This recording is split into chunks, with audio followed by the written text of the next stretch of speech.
ODOT has faced a budget crisis for years. How to fix it has been an ongoing challenge for state lawmakers. They failed to pass a transportation funding package during this year's legislative session.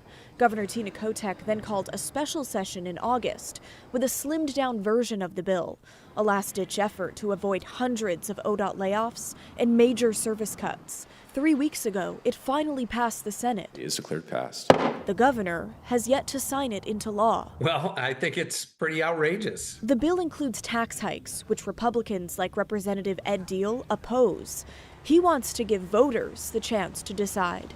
I mean, the governor called us into an emergency session to pass an emergency tax for an agency supposedly in crisis. And now she's dragging her feet to sign this bill. The only reason to do that is to deny voters their right for an up or down vote on this tax. The longer the governor takes to sign the bill, the less time Representative Deal has to gather the more than 78,000 signatures needed to refer parts of the bill to the November 2026 ballot. So we have 90 days to collect signatures, and our clock started ticking on October 2nd. It's really not in her best interest to give opponents any more time than absolutely necessary to try and overturn it. Rick Metzger is a former Democratic state senator and transportation policy expert. The thing to watch is the money trail.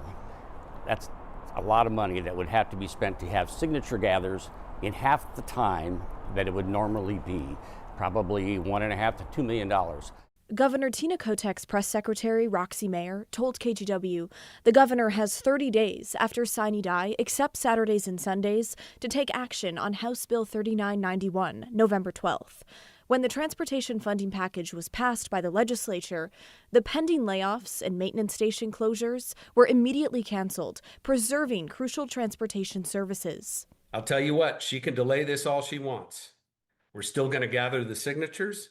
We're still going to get this on the ballot, and Oregonians will remind Salem who really runs this state. Okay, but as for the ODOT funding crisis, voters won't have a say on whether or not to repeal parts of the bill until November of next year. And that's only if Republicans gather enough signatures in time.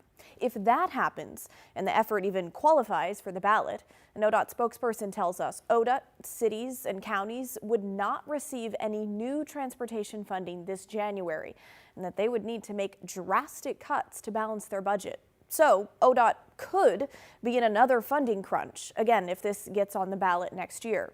Yet another reason some believe Governor Kotek is in no rush to sign this bill.